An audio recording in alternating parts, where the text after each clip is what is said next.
Bismillah. Bismillahirrahmanirrahim. Alhamdulillahi rabbil alamin. Wassalatu wassalamu ala sayyidil mursalin wa ala alihi wa sahbihi ajma'in. Nawayna at-ta'alluma wa at-ta'lim wa at-tadhakkura wa at-tadhkir wa an-naf'a wal intifa' wal ifadata wal istifadata wal hath ala at-tamassuk bi kitabillah wa sunnati rasulih sallallahu alaihi wa alihi wa sallam wa dilalata 'ala al-huda ibtigha'a mardatihi wa thawabihi wa qurbihi subhanahu wa ta'ala. Assalamualaikum warahmatullahi ta'ala wabarakatuh. Alhamdulillah, syukur kita kepada Allah subhanahu wa ta'ala. Dengan limpah kurnia Allah subhanahu wa ta'ala, kita masih diberi ruang dan peluang dan hidayah, taufik untuk sama-sama salat subuh berjemaah. Kemudian kita duduk sebentar dalam majlis ilmu insya-Allah. Jadi sebelum kita masuk kepada perbincangan kitab kita pada pagi yang berbahagia ini, sama-sama kita menghadiahkan Al-Fatihah kepada ruh-ruh pejuang Islam sejak daripada zaman dahulu, zaman baginda Nabi SAW sehingga ke hari ini. Pejuang-pejuang yang sanggup menggadaikan sehinggakan perkara yang paling bernilai pada diri mereka, iaitu nyawa, untuk menegakkan agama, mempertahankan negara dan bangsa daripada dijajah oleh orang luar. Jadi Al-Fatihah. Bismillahirrahmanirrahim. Alhamdulillahirabbil alamin. Ar-Rahmanir-Rahim. Maliki yaumiddin. Iyyaka na'budu wa iyyaka nasta'in. Ihdinas siratal mustaqim. Siratal ladzina an'amta 'alaihim ghairil maghdubi 'alaihim waladdallin. Kemudian insya-Allah kita akan menyambung perbahasan mengenai bab jenazah. Mungkin di antara kita bertanya, apa kaitan kemerdekaan dengan bab jenazah? Pertamanya kita sebut, memang kita datang untuk menyambunglah kuliah kita yang telah kita baca buat kali pertama. Yang keduanya, bila seseorang itu mendalami ilmu, maka dia bebas daripada dijajah oleh kejahilan.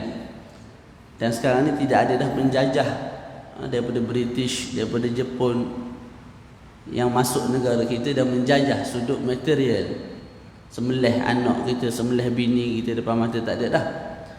Tapi ada penjajahan yang baru, iaitu penjajahan kita panggil fikrah, yang menyebutkan kita dengan Facebook, dengan TikTok, dengan Instagram. Sampai ada di antara anak muda yang tak sempat solat pun sibuk main game. Satu game tak sempat nak belajar ilmu fardu ain disebabkan sibuk mencari dunia. Jadi masing-masing dijajah dalam tak sedarlah. Jadi insya-Allah kita sambung perbahasan hari ini mengenai hukum menguruskan jenazah yang syahid. Kebetulan menguruskan jenazah yang syahid. Orang pergi perang menegakkan kalimah Allah Subhanahu wa taala, digelar syahid. Jadi hari ini kita nak belajar syahid tu terbahagi kepada beberapa bahagian. Yang kedua, cara pengurusan jenazah syahid. Adakah boleh dimandikan, disolatkan dan sebagainya. Disebut dalam kitab ni,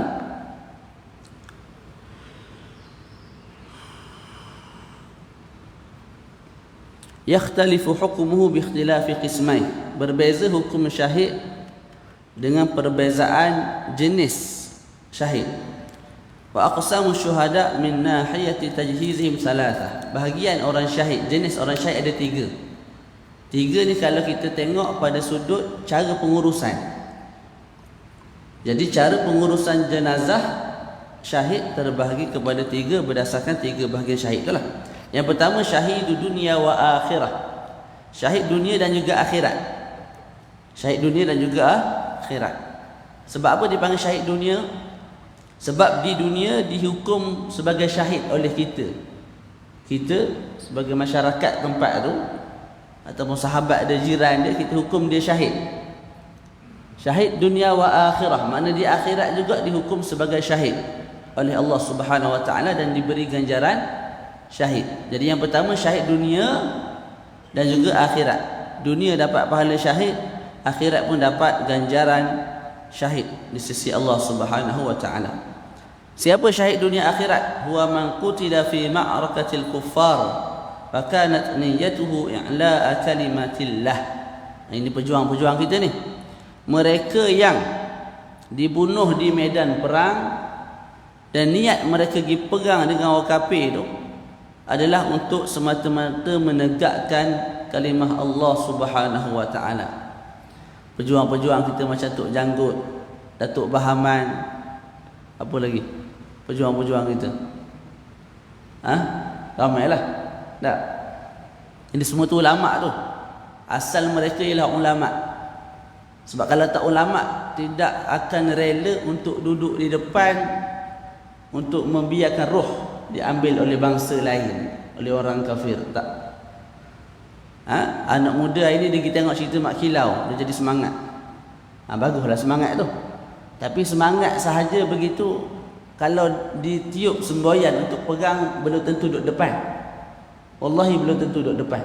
Demi Allah belum tentu duduk di depan. Walaupun Mak Kilau dia tengok 15 kali, belum tentu duduk di depan.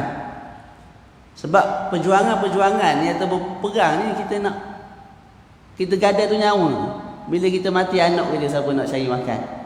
Bini kita jadi janda. Tu. Kalau tidak ada iman yang kuat, iman yang kukuh dalam jiwa, tak akan berani duduk di depan mengetuai dan mengepalai peperangan.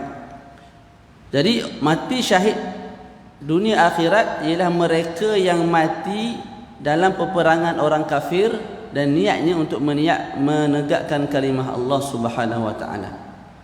Jadi bila disebut mati di medan perang menentang orang kafir, terkeluar daripadanya kalau mati menentang orang Islam. Abalah sama kita. Dah dia perang. Ketika itu tidak dianggap sebagai syahid. Yang membunuh tidak dianggap sebagai syahid, yang dibunuh juga tidak dianggap sebagai syahid, sebab berperang sesama orang Islam. Mesti Islam lawan kafir. Itu yang pertama. Yang kedua, mesti peperangan itu di medan perang. Bertempur di medan perang. Kalau sekadar kena bunuh, contoh dia jadi guard, contohlah. Lepas tu orang kafir mari nak curi barang dia, jadi orang kafir tu bunuh dia. Jadi dia pun meninggal, mati. Dia tidak dianggap sebagai syahid dunia akhirat. Sebab mati bukan di medan perang. Boleh? Hukum orang yang syahid dunia akhirat ni ialah la yughassalu wa la yusalla alaihi wa yukaffan wa yudfan. Tidak disembahyangkan, tidak juga disolatkan, malah dikafan dan ditanam. Jadi orang yang mati syahid di medan perang yang kita gelar tadi sebagai syahid dunia akhirat, haram dimandikan dan haram disolatkan. Haram dimandikan dan haram disolatkan. Tapi kafan, tanam hukumnya wajib. Kenapa haram kita mandikan? Contoh Zaid pergi perang, mati di medan perang.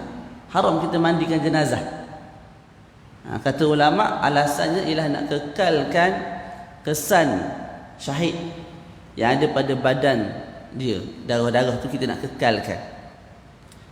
Kalau mandi menyebabkan darah tu hilang, tak, jadi haram kita sembahyangkan ke atas dia.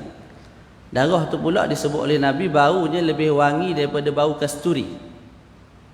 Di akhirat kelak lah, bukan di dunia. Tak macam mulut orang puasa lah. Baunya di sisi Allah lebih wangi daripada bau kasturi. Tak, tapi janganlah masuk bulan puasa kita suruh kawan kita nganga, sembuh lagu tu.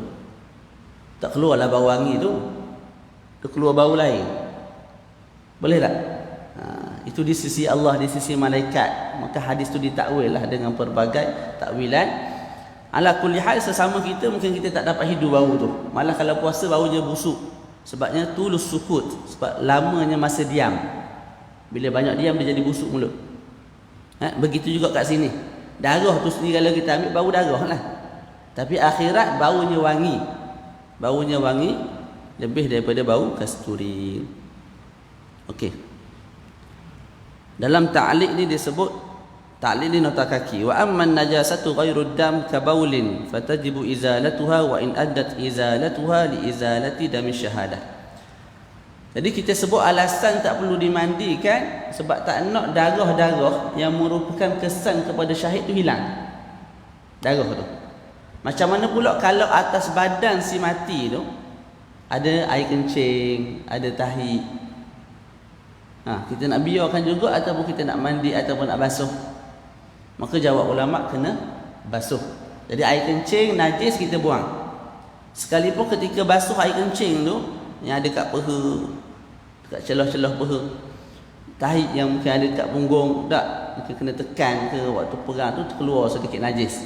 Maka basuh juga tu, basuh, hilangkan najis tu, air kencing dengan tahi.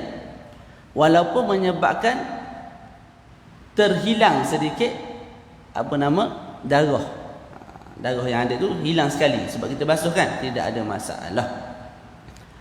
Okay, yang kedua, kenapa tidak disembahyangkan? Ini martabat syahid ni sangat mulia. Li'annahu maghfurun lah, kerana sesungguhnya dia telah diampunkan dosa. Sembahyang jenazah ni tujuan utama dia dalam sembahyang jenazah, kita nak doa untuk si mati. Kalau si mati ni banyak dosa, kita nak minta Allah Ta'ala ampunkan, bagi rahmat. Boleh tak? Itu tujuan dia.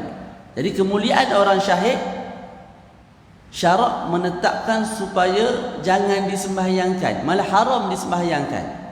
Nak tunjuknya kepada kita dia tu dah diampunkan dosa. Jadi tak perlu semayang dah, dosa dah ampun dah. Dosa dah terampun. Nah. Okey, itu yang pertama. Syahid dunia akhirat. Ada soalan tak faham tak setakat ni? Tak faham kita berhenti. Boleh? Jadi yang pertama syahid dunia akhirat. Syahid dunia akhirat mati di medan perang menentang orang kafir, hukumnya haram disalatkan, haram dimandikan, wajib dikafan dan wajib ditanam. Wajib ditanam. Kafan tu guna baju yang dia mati itulah. Kalau tak cukup tambah, wajib tambah dengan pakaian lain. Bismillah.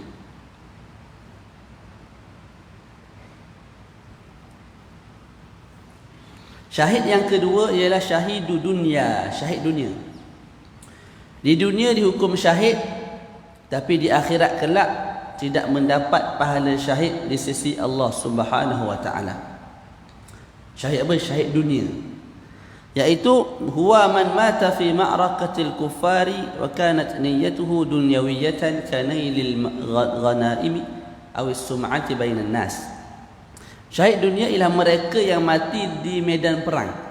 Orang Islam pergi perang ni, mati di medan perang, kena tusuk, kena tembak dengan orang kafir. Cuma niat dia pergi perang tadi bukan kerana Allah Subhanahu wa taala. Niatnya nak dapatkan harta rampasan perang, niatnya nak dapatkan sum'ah, mana nak suruh orang kata dia tu hero, handal, berani pergi perang. Ataupun dia nak uji kekuatan panah dia. Ada baru masuk kelab memanah, contohlah, bayar 100 ke sebulan. Tak, jadi dia pergi perang nak test panah dia tu boleh pergi setara mana dah setakat dia belajar ni, sebulan 2 bulan ni. Jadi itu tujuan dia. Maka ketika itu apakah hukumnya? Jadi niat dia tu macam kafir tadi, macam syahid dunia akhirat tadilah. Pergi ke medan perang, mati di medan perang. Bezanya niat, bukan kerana Allah Subhanahu wa taala. Hukumnya sebiji macam tadi. Haram kita sembahyang, haram kita mandi, wajib kita kafan, wajib kita tanam. Sebab apa? Sedangkan niat tak ikhlas. Niat tak ikhlas bukan kerana Allah. Kenapa pula kita nak hukumkan sama seperti syahid dunia akhirat? haram sembahyang, haram mandi. Sebabnya ialah niat-niat ni ialah benda yang duduk di dalam hati. Tidak ada seorang pun tahu niat sahabat dia yang mari masjid hari ni. Tak tahu. Ni niatnya apa, ni niatnya apa. Tak. Yang mari ceramah ni tak tahu niat. Orang lain tak tahu. Yang tahu diri kita sendiri dan Allah Subhanahu Wa Taala. Oleh yang demikian, bila niat ni benda dalam hati, maka kita ambil hukum zahir. Zahirnya Zaid ni pergi perang, mati di medan perang, dibunuh oleh orang kafir. Maka syahid dunia akhirat. Kita bersangka baik dia perang kerana Allah. Walaupun niatnya bukan kerana Allah. Jadi hukumnya walaupun syahid dunia hukumnya sama. Haram kita salat, haram kita mandi, wajib kita kafan dan juga wajib kita tanam. Ketiga syahid akhirat. Syahid akhirat. Yang ni banyaklah. Sebagian ulama sebut sampai 70 golongan yang dikatakan sebagai syahid akhirat. Seperti orang yang terbunuh sebab mempertahankan harta dia, ataupun mempertahankan nyawa dia, ataupun mempertahankan maruah dia. Mubtinun ni sebahagian terjemah sakit perut. Guru saya Syekh Mustafa dia sebut bukan sakit perut, dia sakit dalaman. Seseorang yang mati sebab sakit dalaman, limpa, buah pinggang, sakit perut sendiri, apa-apa sakit yang dalaman ni, kalau mati dapat pahala syahid. Wal ghariq, baru ni ada seorang tu sepupu kepada anak murid saya di Maktafis Turas. Sepupu kepada anak murid saya. Dia mancing ikan, tergelincir ke lagu mana Allah alam lah tu. Lepas tu tenggelam. Jadi mok kepada pelajar di Mahat Tahfiz Turas ni, suruh kami berdoa menghajat lah. Lepas hari 2 tu ditemui mati, lemas. Jadi kalau mati lemas, bukan sengaja terkejut ni, saja mati kerana Allah Ta'ala, Allahu Akbar, terkejut kan? Ini lemas. Maka ketika itu dapat pahala syahid. Wal hariq, mereka yang mati sebab terbakar. Ni semua ni bukan sengaja. Lepas ni kan pisau pergi cari api, letak minyak sikit kat badan, bakar. Bismillah. Sebelum tu innalillahi dulu, innalillahi wa inna ilaihi raji'un, bakar. Bukan. Mati kat sini mati yang tidak disengajakan. Begitu juga orang yang mati dihempap, mati ghariban. Ghariban ni mati dalam keadaan terasing. Contoh saudara Amin, Ustaz Amin, ni kawan kami di Mesir, Badan Besar, orang Kelantan, rajin mengaji, sangat rajin mengaji. Pergi sana habis syekh ni lagi, syekh tu pula. Dan sedia banyak tahun lah dengan saya. Akhir sekali semua dalam majlis tu kita dengan dia ada orang yang sangat tawaduk lah, mak ayah kaya, tapi pakaian macam orang tak ada duit. Dia tak peduli makan minum ni, pakaian. Kerja dia mengaji.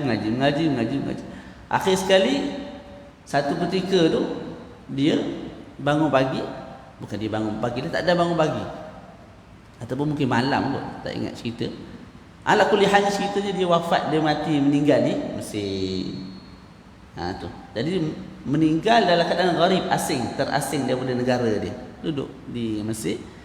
Lepas tu masyayikh, guru-guru kami, Habib Ahmad Maqdi, Syekh Said Syaltut, ramailah guru-guru di Mesir tu turun menguruskan jenazah beliau. Dan beliau ditanam di bumi Al-Azhar Al-Syarif di Mesir. Jadi dalam keadaan kita mungkin hidup senang, hidup seronok, ada individu-individu yang berjuang, bermati-matian untuk mempertahankan agama dengan cara jihad ilmu. Jadi kita kena berterima kasih lah pada golongan-golongan macam tu. Tak sampai mati kawan tu, berjuang, ditanam di sana. Jadi insya-Allah dapat syahid, pahala syahid. Kemudian yang dibunuh secara zalim, mereka yang mati pada zaman taun, dalam zaman penyakit yang tersebar. Sebab tu baru ni masa kita tengah COVID-19 tu, Ada juga fatwa yang mengatakan siapa yang mati sebab COVID, pahala syahid, dapat pahala syahid. Kita panggil syahid akhirat, maknanya di akhirat dapat pahala syahid. Tak? Sebab dia mati dengan penyakit yang tersebar, ataupun kita sebut dia mati disebabkan penyakit dalaman. COVID ni dia serang dalam. Ayah mentua saya dah sampai stage berapa, tapi alhamdulillah kembali sihat. Wa fi talabil ilmi walau ala firashih, mereka yang mati dan meninggal ketika mana menuntut ilmu walaupun sedang mati itu dalam aircon dan juga duduk atas katil. Duduk atas katil, pegang buku baca bismillahirrahmanirrahim. Aircon buka 27. Sababu tasmiyatihi bidzalika li'annahu yusamma syahidan. Tak ada yang semuka meninggal kawan tu. Syahid insya-Allah. Syahid kerana menuntut ilmu walaupun dalam keadaan selesa. Walaupun dalam keadaan selesa. Orang yang mati kerana rindu. Dalam ni tak ada. Orang muda tak ada. Orang yang mati kerana rindu. Maksudnya apa? Maksudnya contohlah kita berkenan kepada seorang wanita. Kita ada dah seorang, tapi berkenan pula pada seorang yang lain. Yang kedua lah maknanya. Tak? Tu. Ataupun yang pertama tak kisahlah. Berkenan tu kita jaga hati kita. Kita tak WhatsApp, tak fikir bukan-bukan, tak berhubung dengan hubungan yang dilarang syarak, Maknanya kita jaga dirilah dalam keadaan kita rindu tu. Tak? Dan memendam rindu tu pedih. Betul Abang Faisal? Memendam rindu pedih, menyakitkan. Akhir sekali mati kawan ni. Siapa pendam rindu? Disebabkan dia jaga diri dia daripada benda tak elok, maka dianggap sebagai mati syahid, tapi syahid akhirat. Kemudian mereka yang mati kerana memperanakkan anak. Ni ibu-ibu. Tak? Walaupun anak yang dilahirkan tu anak zina. Seorang perempuan melahirkan kemudian perempuan tu mati. Insya-Allah dapat pahala syahid di sisi Allah Subhanahu Wa Taala. Jadi syahid akhirat ni ramai, banyak. Okey, sebab apa nama syahid akhirat tadilah? Sebab di akhirat dapat pahala syahid, tapi dunia kita tak hukum syahid. Kita tidak hukum syahid tu maknanya kita uruskan dia sama macam orang lain. Sama macam orang lain. Contoh dia mati lemas, kita sebut dapat pahala syahid bila bertemu Allah. Tapi di dunia ni kita wajib apa? Mandikan dia, wajib kafankan dia, sembahyangkan dia, bawa ke kubur, kemudian tanam. Itu kita panggil syahid akhirah. Syahid akhirah. Ini kadang-kadang kita tersilap. Tak, bila kita baca status pelajar-pelajar tahfiz yang terbakar difatwakan atau dihukum sebagai syahid. Kita ingat syahid yang mati di medan perang. Tak, dia memang syahid, tapi syahid di akhirat. Di akhirat dengan makna pengurusan dia sama macam orang lain. Kita kena mandikan dia, kena kafan, sembahyang dan juga tanam macam orang lain. Kalau kita tak urus lagu tu, berdosa. Kita berdosa sebagai mukallaf yang masih hidup. Boleh? Okey. Selesai di situ, kemudian Syekh masuk pula perbahasan masalah-masalah yang berkait dengan syahidil ma'arakah. Masalah-masalah yang berkait dengan syahid di medan perang. Ada 4. Yang pertama, yushtaratu fi syahidil ma'arakati an yakuna mautu bisababin min asbabil qital, la bisababin akhar kamarad. Okey. Untuk dikatakan seseorang tu syahid di medan perang, sama ada syahid dunia akhirat ataupun syahid dunia, untuk dikatakan seseorang tu syahid di medan perang, mesti mati itu berpunca daripada peperangan. Berpunca daripada peperangan. Contoh dia pergi perang, kena tembak, mati. Syahid lah. Tak? Ataupun dia pergi perang, kawan dia yang Islam juga, yang Muslim juga, salah baling tombak, kena ke dia. Jadi orang Islam bunuh orang Islam, tidak sengaja. Yang mati itu syahid. Yang mati tu syahid. Ataupun dia panah, tiba-tiba panah tu pusing balik, contohlah, ni dalam kitab sebut. kena diri dia mati. Diri dia tu dipanggil sebagai syahid. Ataupun jatuh daripada unta, daripada kuda, kemudian dipijak oleh kuda-kuda yang lain, juga dianggap sebagai syahid. Sekalipun tidak ada kesan darah yang keluar daripada badan. Selagi mana punca dia tu ialah daripada peperangan, maka kita sebut dia syahid dunia akhirat. Syahid dunia akhirat. Berbeza kalau orang yang demam. Dia pergi medan perang, esok nak perang ni, subuh esok nak perang. Malam tu sejuk sangat, demam, mati. Itu tak syahid. Sebab dia mati sebab sakit, bukan sebab perang. Walaupun dia mati di medan perang. Yang tu kita urus macam biasa. 4 benda tu. Kena mandi, kena kafan, kena solat, kena tanam. Tak? Tu. Ataupun kena influenza ke, covid ke. Sebelum perang tu kena influenza, covid. Dah 5 hari getah badan mati. Bukan kena bunuh, kena sakit. Tak? Ketika itu kita sebut apa dia? Bukan syahid medan perang lah. Maknanya kita kena urus dia macam orang biasa, macam orang biasa. Tu. Boleh? Kalau di Mesir, ni kawan-kawan di Mesir ceritalah. Mereka ni kalau lepas habis belajar, dia orang kena masuk kem ketenteraan. 6 bulan, ada tempoh setahun, ada tempoh 2 tahun. Dia berdasarkan sijil yang dia orang ada. Rasanya kalau terpelajar makin kurang. Kalau kurang terpelajar, sudut sijil tu lah, makin lama. Jadi orang Mesir ni setiap rakyat dia, rasanya yang lelaki je lah, dia ada asas berperang. Perang sungguh ni, angkat senjata sungguh. Bukan perang macam kita apa tu, Flying Fox tu, masuk PLKN. Bukan hal tu. Ni latih sungguh. Jadi tu keistimewaan Mesir. Maknanya kalau ada tiba-tiba orang luar nak masuk, kerajaan dia boleh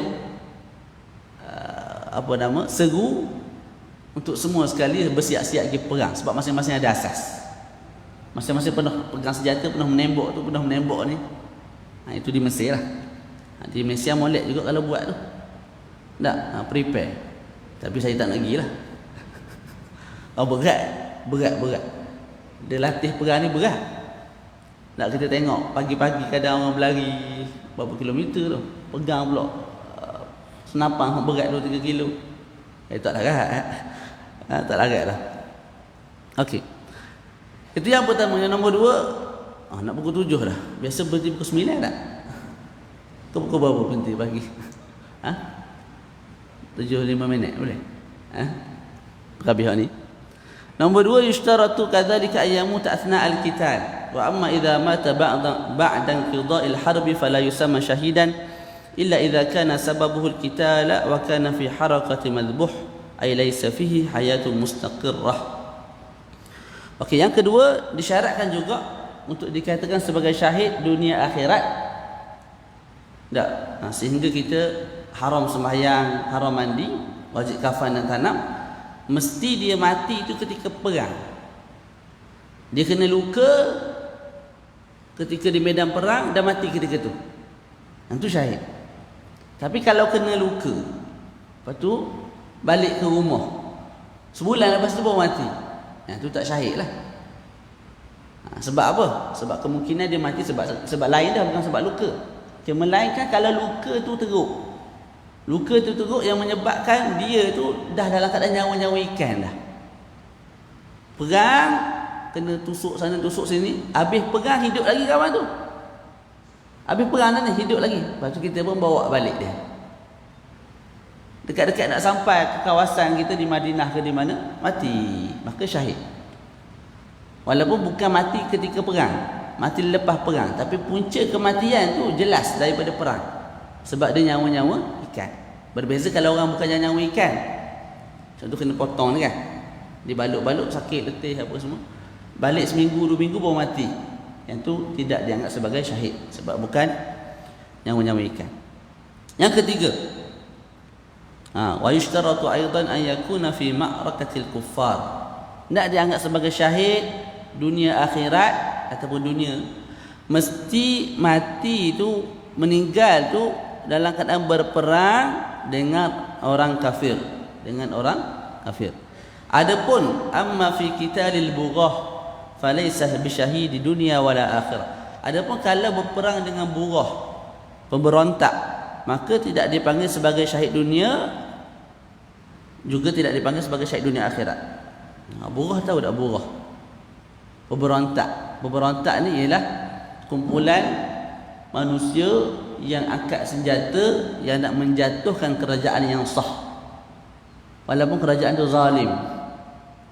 Walaupun kerajaan itu zalim, mereka yang angkat senjata, bukan mengundi tak ada masalah. Angkat senjata, pegang senapan, ni pegang pistol, ni pegang meriam, kita nak jatuhkan pemimpin ni. Dia adil ke dia zalim, kita nak jatuhkan. Jadi kerajaan tak duduk sajalah. Kalau duduk saja jadi syasha merba ni, berterabur habis negara kita ni. Jadi kerajaan hantar dia punya tentera pergi perang apa awak ni.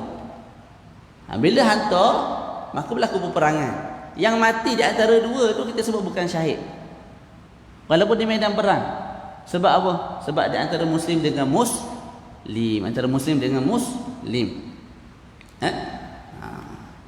Boleh? Kena faham balik ni akan takut ada orang kata Ustaz Salah ni menyokong kerajaan yang zalim, pemimpin yang zalim. Tak. Kita nak jaga nyawa. Sebab tu haram bagi orang Islam bawa senjata, pegang senjata nak jatuhkan pemimpin, walaupun pemimpin tu zalim, sebab kita nak jaga nyawa yang lebih besar. Kalau dia zalim, kalau dia zalim memang zalim lah, ada yang terbunuh, ada yang tu, ada yang ni. Tapi kalau dia sendiri yang hantar tentera dia, lepas tu perang pula dengan ni, berperang, secara tak langsung orang lain pun kena bala tu, kesan tu ada.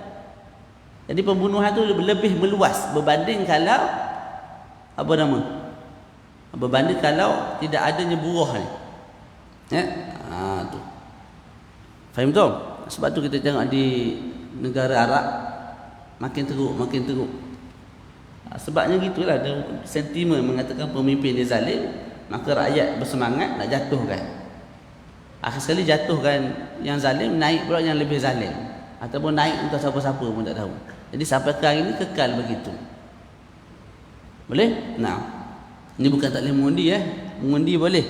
Yang maksud buruh ni ialah mereka yang mengangkat senjata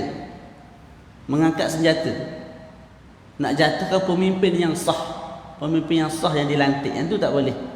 Sebab apa tak boleh? Islam nak jaga nyawa. Islam nak jaga nyawa. Satunya nyawa orang ni, orang Islam yang nak pergi perang ni. Kalau dia pergi perang, kerajaan akan hantar juga. Secara tak langsung ni terbunuh. Dan boleh jadi tentera kerajaan pun terbunuh. Belakang tentera tu ada anak, ada bini, ada isteri. Sebab tu dikatakan haram. Nak jatuhkan, guna cara lain. Macam mana caranya kita ada mengundi. Sokong yang mana kita nak sokong. Itu tak ada masalah. Adapun dengan angkat senjata jangan, tidak boleh, haram syara'an. Walaupun kita rasa walaupun hati kita kata perlu, tu hati kita. Syarak ni bukan daripada hati, dia bukan daripada minda, dia daripada nas, Quran, hadis. Bila syarak sebab haram, Allah SWT larang, maka tidak dibenarkan. Ni kena sebut jugalah, takut ada yang salah faham, dia semangat lebih, dia pergi angkat senjata cari hak mana yang kepala pengat ni. Lepas habis semayang tu sekali cocok, tusuk, mati dah seorang pemimpin. Esok orang lain pula, masjid lain pula, mana ni kata zalim ni. Bismillahirrahmanirrahim, tengah semayang sembelih. Lepas tu masjid lain pula. Jadi tak ke caca merba kehidupan kita ni, caca merba. Lepas tu zalim tu di sisi mata kamu zalim, orang lain kita angkat zalim. Tak? Jadi takut jadi caca merba begitu, maka syarak cantas awal dia kata nak jatuhkan. Kalau hari ni lah dengan cara demokrasi itu, dengan cara undi. Adapun angkat senjata, kamu nak perang dengan kerajaan, yang tu diharamkan. Selagi mana Islam tak boleh, selagi mana Islam tidak boleh dalam syarak. Jadi kalau perang sama buruh, sama ada pihak kerajaan ataupun pihak rakyat ni, yang pemberontak ni, mana-mana mati, kita sebut bukan syahid dunia akhirat. Kena tengah panjang sikit tu. Tak, takut salah faham. Yang keempat, yang terakhir, yundabu an yukaffana fi thiyabihi al-mulattakhati bid-dam allati mata fiha in laqat bihi fakafahu wa illa tumma bima yakfi. Disunatkan, dia tak wajib, disunatkan kita kafankan jenazah dengan pakaian dia yang bercampur dengan darah tadi. Sunat. Maknanya kalau kita nak tanggalkan, kita balut dia dengan 3 kain kafan, yang tu tak ada masalah, kain kafan baru. Tapi sunat kita balut dia dengan pakaian dia. Pusat pakaian dia hanya tutup sebahagian je, pusat lutut je. Bawah pusat, bawah lutut, atas pusat kosong. Maka kita tambah kain lain. Lepas tu kita tambah pula lipatan kedua dan lipatan ketiga. Jadi wajib kita tambahlah kalau tak cukup. Boleh? Wallahu a'lamu bis-shawab. Ada soalan tak?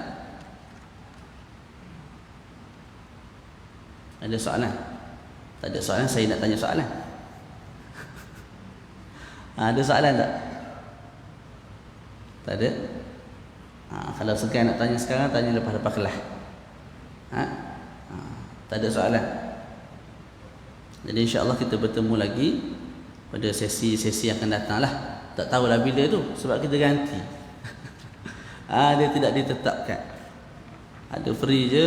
Kalau Abang Faisal telefon kita free, kita marilah. Kalau kita pun ada urusan, tak ada arah lah. Jadi lepas ni insya-Allah kita sambung hukum hakam menguruskan jenazah yang gugur. Ini bukan gugur di medan perang ni. Ini baby yang gugur, bayi yang gugur. Anak kita keluar dalam keadaan seketul daging. Tak ada rupa apa lagi. Ataupun keluar tu dalam keadaan mati tapi dah ada rupa mata, tangan, kaki. Ataupun kadang-kadang dia keluar, dia menangis sekejap. Tak, dia tengok dunia ni penuh dengan percarauan, dia mati. Tak nak hidup. Letih dia kata hidup kat dunia ni. Mati dulu. Jadi hukum nak uruskan dia tu macam mana? Itu akan dibincangkan dalam sesi-sesi akan datang. Jadi kita tutup majlis kita dengan tasbih, kafarah dan suratul Asr. Subhanakallahumma wa bihamdika asyhadu an la ilaha illa anta astaghfiruka wa atubu ilaik. Bismillahirrahmanirrahim. Al-'asr innal insana lafi khusr illa alladhina amanu wa salihati wa tawasaw bil haqqi wa tawasaw. Assalamualaikum warahmatullahi taala wabarakatuh.